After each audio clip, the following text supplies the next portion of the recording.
வணக்கம். Fine facts with Karthik Mayakumar.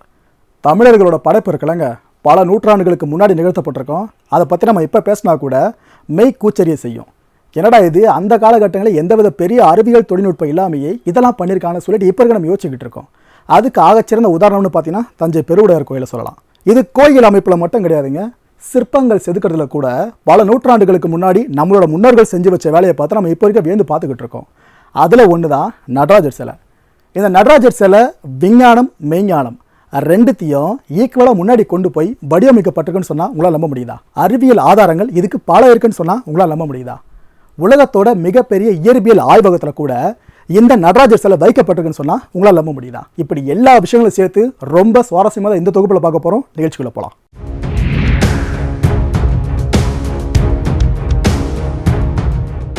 நாம் வாழ்ந்துட்டு இருக்க இந்த காலகட்டத்தில் தான் இந்து மதம், கிறிஸ்துவ மதம், இஸ்லாம் மதம், புத்த மதம், இப்படி நிறைய மதங்கள் இருக்குது. ஆனால் நம்மளோட முன்னோர்கள் வாழ்ந்துக்கிட்டு இருந்தாங்களே, குறிப்பாக தமிழ் வழி வந்த மன்னர்கள், இவங்க காலகட்டங்களில் ரெண்டு பிரிவுகளுக்கு மட்டும்தான் மிகப்பெரிய சண்டை உச்சத்திலே இருந்துச்சு. அதில் ஒருத்தவங்க வைணவத்தை ஃபாலோ பண்ணுறவங்க, இன்னொருத்தவங்க சைவத்தை ஃபாலோ பண்ணுறவங்க. அதாவது ஒரு பக்கம் சிவனை கும்பிடுறவங்க, இன்னொரு பக்கம் திருமாலை கும்பிடுறவங்க. ஸோ இவங்களுக்குள்ள தான் மிகப்பெரிய போர் உச்சகரத்தை தொட்டுட்டு இருந்துச்சுங்க. அதில் குறிப்பிட்டு சொல்லணும்னா நம்மளோட மூவேந்தர்களை சொல்லலாம். சேர, சோழ, பாண்டியர்கள், இவங்களுக்குள்ளே இருந்த போர்லையும் உச்சகரத்தை தொட்டு இருந்தது இதுதான். ஒரே ஆட்சிக்குரிய நிலப்பரப்பு பகுதிகளாக இருந்து அங்கே வசிக்கிற மக்களாக இருந்தாலும் அவங்களுக்குள்ளேயே ரெண்டு கடவுளை யாரை கும்பிடுறது யாரை கும்பிடக்கூடாது இப்படின்ற ஒரு பாகுபாடு இருந்துச்சுங்க.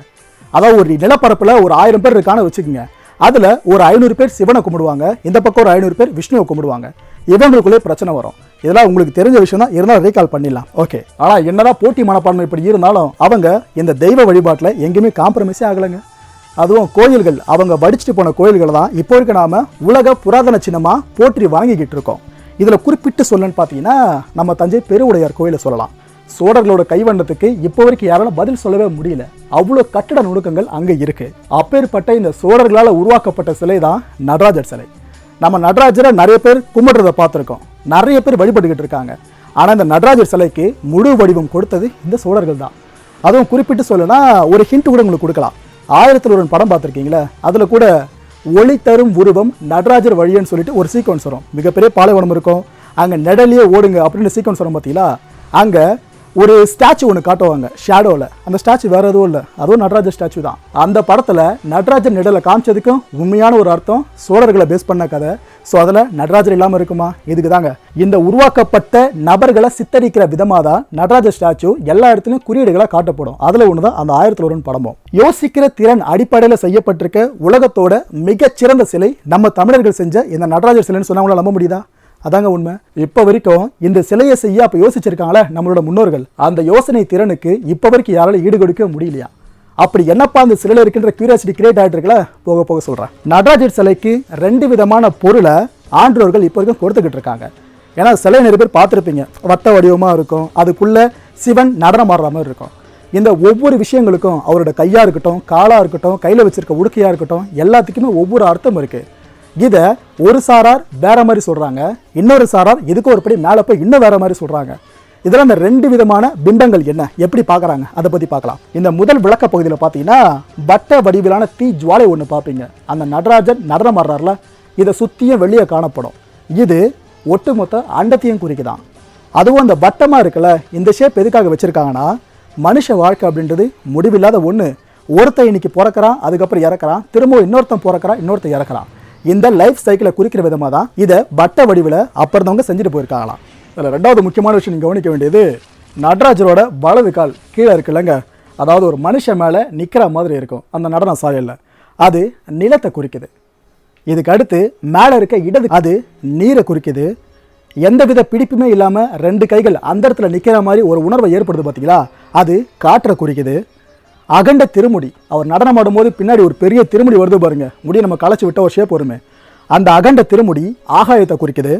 இதுக்கு மேலே தலைக்கு மேலே இருக்க ஒரு ஜுவாலை, ஒரு தீ ஜுவாலை ஒன்று தெரியுது பார்த்தீங்களா, அது நெருப்பை குறிக்குது. கரெக்டாக அந்த தலைக்கு மேலே நான் சொன்னது நெற்றி பொட்டுக்கு மேலே பார்த்தீங்கன்னா தெரியும் அந்த கார்னரில் இருக்க ஜுவாலை, இதுதான் நெருப்பை குறிக்குது. ஸோ இப்போ உங்களுக்கே தெரிஞ்சிருக்கும், நிலம், நீர், காற்று, ஆகாயம், நெருப்பு, பஞ்சபூதங்களையும் அந்த ஒரு ஸ்டாச்சுக்குள்ளே கொண்டு வந்திருக்காங்களாம். இதுக்கெல்லாம் மேலே பார்த்தீங்கன்னா அந்த அகண்ட திருமுடிக்குள்ளேயே ஒரு சின்ன சிலை செதுக்கப்பட்டிருக்கும். ஒரு பெண்மணியோட சிலை மாதிரி இருக்கும் பார்க்குறதுக்கு. அது வேறு எதுவுமே கிடையாது, புனித கங்கை நதி இருக்குல்லங்க, அதுதான் உணர்த்துறாங்க. இதுலேயே 2 பின்புற கைகள் இருக்குல்லங்க, அதில் ஒரு கையில் உடுக்கை இருக்கும், இன்னொரு கையில் தீ ஜுவாலை ஒன்று இருக்கும். அதில் உடுக்கை அப்படின்றது ஒளி, சவுண்டை குறிக்கிறது. இந்த பக்கம் இருக்கிற தீ ஜுவாலை அது இந்த வெளிச்சம்னு சொல்கிறோம் பார்த்தீங்களா, ஒளி, லைட்டு, அதை குறிக்கிறது. ஒளி ஒளி இது ரெண்டுமே இல்லாமல் இந்த உலகம் இல்லை. இதை உணர்த்ததுக்காக தான் அந்த குறியீடு உள்ளே வச்சுருக்காங்க. இதை இன்னும் சயின்டிஃபிக்காக பார்க்கணும்னு பார்த்தீங்கன்னா, heat, light, sound are all forms of எனர்ஜின்னு சொல்லுவாங்க சயின்ஸ் டேர்மில், ஃபிசிக்ஸில். ஸோ இதை வச்சு பார்த்தாலும் இந்த கான்செப்ட் அப்படியே உள்ளே வருதுங்க. அதுவும் இந்த ஹீட்டுன்னு சொல்லக்கூடியது, நான் சொன்ன பார்த்தீங்கன்னா இந்த ஒளி, தீ ஜுவாலை ஒரு கையில் பிடிச்சிருக்காருன்னு சொல்லிட்டு, அது ஹீட்டையும் குறிக்கும், லைட்டையும் குறிக்கும். இந்த பக்கம் சவுண்டுன்னு சொன்னது அந்த உடுக்கை சொன்ன பார்த்தீங்களா, அதில் எழும்புற ஒளி, சவுண்டு, அதை குறிக்குங்க. புரியுதா? ஓகே. அதாவது 2 பொருட்களுக்குள்ள இந்த 3 விஷயத்தையும் ஆல் ஃபார்ம்ஸ் ஆஃப் எனர்ஜியை உள்ள கொண்டு வந்திருக்காங்க. அர்த்தநாரீஸ்வரர் சிவன் அப்படின்றது நான் சொல்லி உங்களுக்கு தெரிய வேண்டாம். அர்த்தநாரீஸ்வரர் அப்படின்றது ஆண் பெண் ரெண்டுமே கலந்துருக்குன்னு சொல்லக்கூடியது. 2 பாலினமும் வழிபாட்டுக்கு இந்த 2 பாலினமும் வேற்றுமைகள் கிடையாதுன்ற மாதிரி இந்த நடராஜர் சிலையிலையும் இதை உள்ள கொண்டு வந்திருக்காங்க. இந்த கான்செப்டை இதை உணர்த்துற விதமா பார்த்தீங்கன்னா, அந்த நடராஜர் ஸ்டாச்சுவில் மார்பம் மறைச்சிருக்க மாதிரி, அதாவது முளைக்காம்புன்னு சொல்லுவோம் பார்த்தீங்களா, அந்த முளைக்காம்பு வெளியே தெரியாத மாதிரி மார்பு மறைக்கப்பட்டிருக்கும். அது பெண்கள் பாலினத்தை குறிக்கிற மாதிரி இருக்கு. அவரோட 2 காதுகள் இருக்குல்ல, அதுல இடது காதுல பார்த்தீங்கன்னா கடுக்கன் போட்டிருப்பாரு, வலது காதுல ஒரு கம்மல் போட்டிருப்பாரு. இது அந்த காலகட்டங்களில் அதிலும் குறிப்பிட்டு சொல்லனா ராஜராஜ சோழன், ராஜேந்திர சோழன் இவங்க வாழ்ந்த காலகட்டமாக இருக்கட்டும், அதுக்கு முந்தைய காலகட்டமாக கூட இருக்கட்டும், அவங்க காதுகளில் ஆண்கள் கடுக்கன் இந்த ஷேப்பில் தான் போட்டிருந்திருக்காங்க. அந்த புகைப்படத்தில் பார்த்தீங்கன்னா உங்களுக்கு தெளிவாக தெரியும்.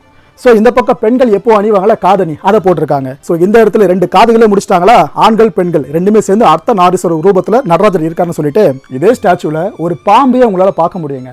இந்த பாம்பை அவங்க மென்ஷன் பண்ணது எதனா, பாம்பு நிற்காம ஓடும் பார்த்தீங்களா, இதை மைண்டில் வச்சுக்கோங்க. நிற்காம ஓடுற காலம், நேரம், இதை சொல்கிறாங்க, அவ்வளோதான். அப்படியே பாம்புக்கு ஆப்போசிட் சைடில் பார்த்தீங்கன்னா கொஞ்சம் கீழே ஒரு ஆடை நீளமாக பறக்கும். அந்த தீ ஜுவாலை இருக்கல வட்ட வடிவில் அதை நோக்கி பறக்கும். அது மாயையை அழிக்கிற ஆடையாக சொல்லப்படுதுங்க. மனுஷனுக்கு எவ்வளோ மாயை இருக்கும் பார்த்தீங்களா, அது எல்லாத்தையும் அழிக்கிற ஆடையா அது பார்க்கப்படுது. இவரோட காலடி கீழே ஒரு மனுஷன் இருக்க மாதிரி உங்களுக்கு தெரியும். ஒரு சின்ன குழந்தை மாதிரி சில இதில் சித்தரிச்சிருப்பாங்க. இன்னொரு பக்கம் பார்த்தீங்கன்னா கொடூர அசுரன் மாதிரி சித்தரிச்சிருப்பாங்க. அந்த மனுஷனுக்கு மேலதான் நடராஜர் கால் வச்சு நடனம் ஆடுற மாதிரி அவர் சித்தரிச்சிருப்பாங்க அந்த சிலையில. இதுக்கு ஆக்சுவலா 3 காரணங்கள் சொல்லப்பட்டு இருக்குங்க. இதுல எது உங்களுக்கு ஏத்துக்க கூடியதா இருக்கோ நீங்க ஏத்துக்கலாம். அதுல முதல் காரணம் என்னன்னு பார்த்தீங்கன்னா, எத்தனை மனுஷன் இந்த பிரபஞ்சத்தில் வந்து போனாலும் பிரபஞ்சம் அப்படியே இருக்கும். இதுதான் முதல் காரணம். 2வது காரணம் தன்னிலை உணர்றது. ஒரு மனுஷன் தனக்கு எது வேணும் வேணாம், மாயைகள்ல எது எது நிஜ வாழ்க்கை எது, இது எல்லாத்தையும் பிரித்து பார்க்குற தன்மை இருக்குது பார்த்தீங்களா, அந்த தன்னிலையை உணரணுமா. ஸோ இதுக்காக தான் கீழே இருக்க மனுஷன் சிவனோட காலடி கீழே இருக்க மாதிரி அந்த சிலையில நிர்வகிச்சிருக்காங்க. இதில் 3வது காரணமாக பார்த்தீங்கன்னா, கெடுதலை, இந்த கெட்டவைகளாக இருக்குல்ல, அதை முற்றுமுழுதாக அழிக்க முடியாது. ஆனால் அந்த கெடுதலை நம்மளால அடக்க முடியும். இதை சித்தரிக்கிற மாதிரி தான் அந்த மனுஷன் அந்த கீழே இருக்க மாதிரி ஷேப் பண்ணியிருக்காங்களாம். இந்த 3 காரணங்கள் தான் மிக முக்கியத்துவம் வாய்ந்ததா இந்த விஷயத்தில் பார்க்கப்பட்டுக்கிட்டு இருக்கு. சிவனோட காலடிக்கு கீழே ஒரு மனுஷன் இருக்க மாதிரி. ஓகே, ஆடல் அமைப்பு, இந்த ஒரு டவுட் உங்களுக்கு வந்தே ஆகும். சிவனுக்கு எவ்வளோ ஷேப்பில் பண்ணலாமேப்பா சில, அதை விட்டு எதுக்காக ஒரு டான்சிங் ஃபார்மேட்டில் செஞ்சுருக்கீங்க, இந்த ஆடல் அமைப்பு எதுக்காக அப்படின்ற டவுட் வருது பார்த்தீங்களா.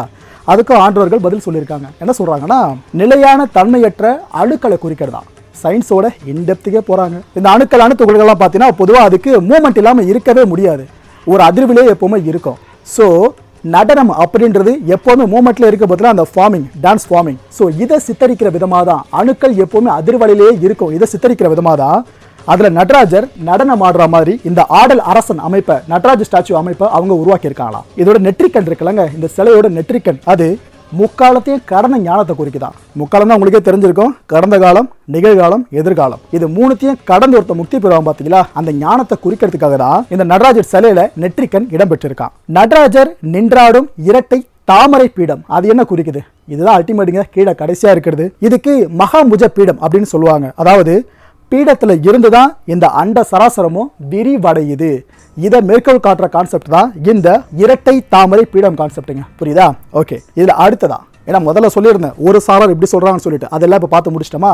இப்போ இன்னொரு சாரார் என்ன சொல்றாங்க, அதெல்லாம் குறிப்பிட்டு சொல்லுனா 14 சித்தர்கள்னு இருப்பாங்க பார்த்தீங்களா, அவங்க இதை பற்றி என்ன சொல்றாங்க, இந்த நடராஜர் சிலையை பற்றி, அதை பற்றி ஒன்று பார்க்கலாம். இந்த 14 சித்தர்களை பொறுத்த வரைக்கும் இந்த பிரம்மா, விஷ்ணு இவங்கெல்லாம் கிடையாது. இவங்களை பொறுத்த வரைக்கும் ஒரே கடவுள் சிவன் மட்டும்தான். அதை அப்பத்திலிருந்து நம்பிட்டு இருந்தவங்க.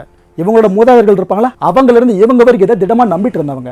ஸோ அதனால தான் ஆக்கல், காத்தல், அடித்தல், மறைத்தல், அருளுதல், ஒடுக்குதல்னு 6 வகையான தொழில்களை செய்யறதும் சிவன் தான் அப்படின்னு இவங்க பார்த்துக்கிட்டு இருக்காங்க. இதுல 5 தொழில்னு சொல்லுவாங்க, 6 தொழில்களையும் கூட சொல்லுவாங்க. இதுலயே 2 கருத்துக்கள் இருக்கு. ஓகேவா? இது இன்னும் நம்ம இன்டெப்தா பார்க்கணும்னு பார்த்தீங்கன்னா, சிவனோட வலது மேல் கை இருக்குல்லங்க, அது ஆக்கல், நா இந்த எழுத்து ஞாபகம் வச்சுக்கங்க, குறிக்குதான். நடராஜரோட வலது கீழ்கை காத்தலை குறிக்குதான், மா.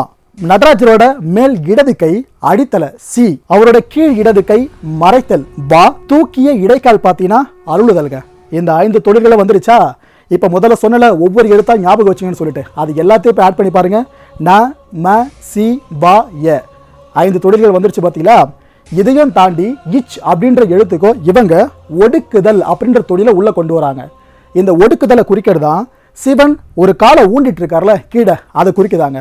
இந்த 5 தொழில் அப்படி இல்லைன்னா 6 தொழில், நமச்சிவாய இல்லைன்னா நமசிவாய, இதுதான் இந்த நடராஜர் சிலை உணர்த்துது அப்படின்னு 17 சித்தர்கள் சொல்றாங்க. இது அவங்களோட ஒரு பாடலே உங்களுக்கு மேற்கோள் காட்டினா இன்னும் ஈஸியாக புரியும். 17 சித்தர்கள் என்ன சொல்றாங்கன்னு பார்த்தீங்கன்னா, 5ம் 6ம் அறியாதவன், 5ஐ 6ஆக்க தெரியாதவன், 5ம் 6ம் ஒன்றென உணரத் தெரியாதவன். இந்த விஷயங்கள் எல்லாத்தையுமே இப்போ நான் முதல்ல சொன்னேனே 5 தொழில்கள் 6 தொழில்கள்னு சொல்லிட்டு, இதை வேற்றுமைப்படுத்தி பேசுவாங்க பார்த்தீங்களா, அவங்களுக்கு உரைக்கிற மாதிரி 17 சித்தர்கள் இந்த பாடலை முன் வச்சிருக்காங்க. ஓகே, இந்த 2 கான்செப்டை விட்டுருங்க, இவ்வளோ தூரம் எக்ஸ்பிளைன் பண்ணு, அந்த 2 விட்டுருங்க. இதில் 3வது ஒரு பார்வை இருக்கு. இந்த சித்தர்கள் இருப்பாங்களா, அவங்க பாயிண்ட் ஆஃப் வியூல இருந்து இந்த நடராஜர் ஸ்டாச்சுவை பற்றி என்ன சொல்றாங்கன்னு பார்த்தீங்கன்னா, இந்த மும்மூர்த்திகள்லாம் கிடையாதுப்பா, எங்களை பொறுத்த வரைக்கும் ஒரே மூர்த்தி, அவர் சிவன் மட்டும்தான். பிரம்மாவும் கிடையாது, விஷ்ணுவும் கிடையாதுன்னு சொல்றாங்க. இதில் அவங்க படைத்தலை எதை வச்சு சித்தரிக்கிறாங்கன்னா, நடராஜரோட கையில் ஒரு உடுக்க இருக்குல்லங்க, இதில் மூலமாக ஒளி எழும்புதில் இதை தான் அவங்க படைத்தல் கூட கம்பேர் பண்ணுறாங்க. ஏன்னா நாம் பொதுவாக கேள்விப்பட்டிருப்போல, இந்த இசையை படைக்கிறதால நானும் ஒரு இறைவன் சொல்லிட்டு ஒரு வாக்கியம் கிட்டத்தட்ட இங்கேருந்து எடுத்திருக்காங்க போல இருக்கு. நடராஜர் உடுக்கை மூலமாக இசையை படைக்கிறார்லங்க, ஸோ படைத்தல் இந்த இடத்துல இவங்க இதை சித்தரிக்கிறாங்க. இதில் அடுத்ததா காத்தல் தொழில் எது கூட சித்தரிக்கிறான்னு பார்த்தீங்கன்னா, முன் கைகளில் காட்டப்படுற ஒரு முத்திரை. நடராஜர் ஸ்டாச்சுல பார்த்தீங்கன்னா தெரியும், முன்னாடி இருக்க 2 கைகளை இணைச்சு ஒரு முத்திரை காட்டுவார். அந்த முத்திரைக்கு பேர் அபய முத்ரா அப்படின்னு சொல்லுவாங்க. இது டான்சிங் ஃபார்மேட்டில். இந்த அபய முத்ரா அப்படின்னு என்ன அர்த்தம்னா, யாம் இருக்க பயமேன், நான் இருக்க நீ பிரச்சனை இல்லாமல் இரு, உனக்கு எந்த துன்பம் வந்தாலும் நான் இருக்க நீயா கவலைப்படுற, யாம் இருக்க பயமேனுங்க. இதை பக்தர்களுக்கு உணர்த்துறதுக்காக தான் இந்த அபய முத்ராவை 2 கைகள் அவர் காண்பிக்கிற மாதிரி இருக்கு. இதை தான் காத்தல் கூட சேர்க்குறாங்க. இதில் கடைசியாக அடித்தல் பார்த்தீங்கன்னா, ஒரு மனுஷன் இறந்துட்டானா பொதுவாக பெரும்பாலும் என்ன பண்ணுவோம், எரிச்சிருவோல, எரி ஊட்டுவோல, ஸோ நெருப்பு. ஜுவாலையை கையில் வச்சிருக்காரு பார்த்தீங்கன்னா நடராஜர், இந்த ஜுவாலையை கையில் வச்சிருக்கிறது தான் இந்த அடித்தல் தொழில் கூட இவங்க ஒற்றுமைப்படுத்துகிறாங்க. ஸோ இவ்வளோ பெரிய ஒரு ரகசியத்தை, சிலை ரகசியத்தை படைத்தல், காத்தல், அழித்தல் இந்த 3 கான்செப்டையும் ஒன்றா உள்ளே கொண்டு வந்து, இது எல்லாத்தையும் செய்கிறது வெவ்வேறு மூர்த்திகள் கிடையாது, ஒரே ஒரு மூர்த்தி மட்டும்தான். அந்த மூர்த்தி சிவபெருமானு சொல்கிறாங்க. புரியுதாங்க? இது எல்லாத்துக்கும் மேலே சித்தர்கள் ரொம்ப தெளிவாக நம்புறது, நடராஜரை பொறுத்த வரைக்கும், சிவனை பொறுத்த வரைக்கும் பிரபஞ்சத்தில் இவர் இல்லாத இடமே இல்லைன்னு சொல்கிறாங்க. பிரபஞ்சம் முழுக்கவே இவரோட சித்தியால் உருவானது இப்போ இருக்க சொல்லிக்கிட்டு இருக்காங்க. நான் ஒரு விஷயத்தை பதிவு பண்ணிடுறேன், இந்த கண்டென்ட்டை பொறுத்த வரைக்கும் மதம் அடிப்படையில் இந்த கண்டென்ட் யாருமே பார்க்காதீங்க. ஜஸ்ட் இதுக்கு பின்னாடி என்ன சயின்ஸ் இருக்குது, அப்புறம் இந்த சித்தர்கள் என்ன சொல்லியிருக்காங்க, இதுக்கப்புறம் இந்த ஆண்டவர்கள் என்ன சொல்கிறாங்க, அதை மட்டும் அப்படியே பாயிண்ட் அவுட் பண்ணி ஃபாலோ பண்ணிட்டு வாங்க. ஓகேவா? ஸோ இந்த பிரபஞ்ச விஷயத்தை அவங்க ரொம்ப தெளிவாக நம்புகிறாங்க. அதுவும் பார்த்தீங்கன்னா 2 முக்கோண இணைவுகளையும் அவங்க மேற்கோள் காட்டுறாங்க. இந்த விஷயம் ஆக்சுவலாக ரொம்பவே சுவாரஸ்யமாக இருக்கும். என்ன அப்படின்னு பார்த்தீங்கன்னா, நடராஜர் சிலை இருக்குல்லங்க, இதில் 2 பெரிய முக்கோணம் உங்களால் பார்க்க முடியும். அதாவது அவரோட தலைப்பகுதி இருக்குல்ல, நெற்றிக்கு மேலே அங்கே ஆரம்பித்து அவரோட கால் பகுதியிலிருந்து ஒரு லைனு, அங்கேருந்து அந்த பக்கம் ஒரு ஆடை அவிழ்து பார்த்தீங்களா, அங்கே 2வது லைனு, ஆடை அவிழ்ற இடத்துல இருந்து மேலே திருப்பி நெற்றி மேலே இருக்க கிரீடத்துக்கு 3வது லைனுங்க. ஒட்டுமொத்தமாக முக்கோண ஷேப் பெருசாக கிடச்சிருச்சா? இப்போ இதே முக்கோணத்தை தலைகீழாக பார்த்தா எப்படி இருக்கும், அந்த ஷேப் உங்களுக்கு கிடைக்கும். அது எப்படின்னா, இவரோட உடுக்கை வச்சிருக்க கையமைப்பு இருக்குல்ல, அங்கேருந்து ஒரு லைன் எடுத்துக்கோங்க. இந்த பக்கம் அப்படியே தீ ஜுவாலை ஒரு கையில் வச்சிருக்காருல, அந்த இடத்துல லைனில் முடிங்க. இப்போ தீ ஜுவாலை லைனில் இருந்து நீங்கள் கால் கீழே ஊண்டிட்டு இருக்காருல, அந்த காலுக்கு ஒரு லைன், அப்புறம் இந்த ஊனப்பட்டிருக்க காலில் இருந்து மேலே அதே உடுக்கை வச்சிருக்க கையமைப்புக்கு ஒரு லைன் போட்டிங்கன்னா இன்னொரு முக்கோண அமைப்பு உங்களுக்கு கிடச்சிடும். ஒரு முக்கோணம் நேராக இருக்குது, இன்னொரு முக்கோணம் தலைகீழாக இருக்குது. 2 முக்கோணம் ஆச்சா? இப்போ இந்த 2 முக்கோணத்தையும் மறந்துடுங்க. இப்போ உங்கள் கண்ணுக்கு 6 முக்கோணம் தெரியும். மேலே இருக்குல்ல, அந்த இணைப்பில் 1, இந்த பக்கம் 2, 3, 4, 5, 6. இந்த 6மே எதை குறிக்குதான்னு பார்த்தீங்கன்னா, ஓம் ந ம சி பா ய. ஒட்டுமொத்த பிரபஞ்ச சொல்லா இது இருக்கிறதா சொல்றாங்களே இந்த சித்தர்கள், இது அவங்க இங்க ஓமைப்படுத்துறாங்க. இதுல இன்னும் ஒரு சிலர் சொல்றது, இதுல ஓம் வராதுங்க, வெறும் ந ம சி பா ய. இந்த 6 எழுத்துக்கள் மட்டும் தான் தாரக மந்திரமா வரும். இந்த மந்திர சொற்களை உச்சரிச்சாலே போதும், சிவனை நீங்க அடையறதுக்கு சமம். ஸோ இதுக்கு தான் இந்த 6 மூலைகளை கொண்ட விஷயத்தை அவங்க மேற்கோள் காட்டுறாங்க. மக்களே, இந்த வீடியோ இதோடு முடியல, இதோட தொடர்ச்சியும் இருக்குது. ஸோ ஒவ்வொரு எபிசோடு உங்களுக்காக காத்துட்ருக்கு. வெயிட் பண்ணுங்கள்.